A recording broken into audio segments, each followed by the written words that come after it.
And I regret it. Really? Yeah, because, you know, when in show business, you think that this chemistry you got with this person, this actress is like special and pure. And then what you don't realize is she gonna go do that on the next role with somebody else. And you be like, but I left my wife for you. Yeah. You know what? Tell her the stuff you told my character. She'll take you back. You be like, damn. What? Yeah. Yeah. You got an opportunity to do Eddie up close and personal. What is something about Eddie that you could share that people wouldn't realize about him, that wouldn't know about him? The funniest guy of my generation, for sure. His mind is like a Rubik's Cube, the way he processes comedy. And he's one of the most giving people. Like, you know, Eddie can steal scenes. He doesn't have to steal scenes because he's the star. Right. Right?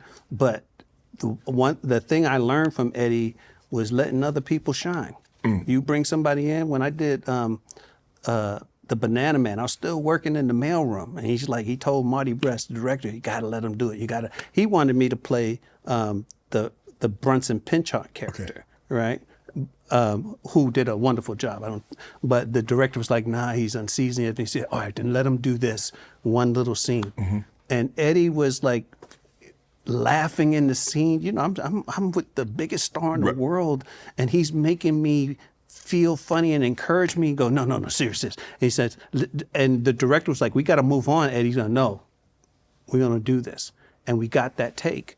And it was just the fact that he cared enough, you know, to make sure that I shined was beautiful. And then, you know, Eddie put on Robert Townsend, my brother, you know, all the people that he put on in this business. I don't think people really give him the credit he deserves. Arsenio, he was on Arsenio's show, you know, multiple times to support his friend. You know what I mean? Paul Mooney. Yeah. Eddie put everybody on. How did you get on? How did Beverly Hills Cops happen? Eddie would see me do stand-up, and he saw that character. He's like, you got to do this. And he made them put me in the movie.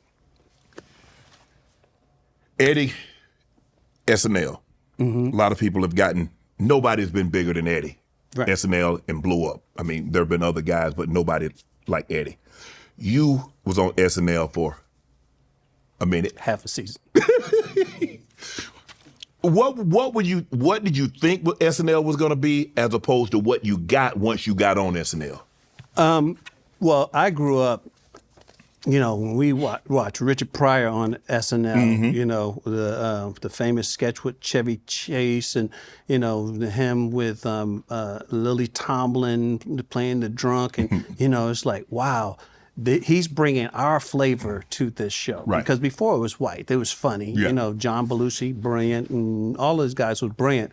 But it wasn't us. And then I was like, I was born to do this. And Eddie had just left. Eddie actually came to my, you know, celebration party before I went to New York, because I was living out here. And he told me, he said, look, man, learn to write your own sketches, because they're going to put you in it and you're going to hate it. They're going to give you black stuff to do. You're going to hate it.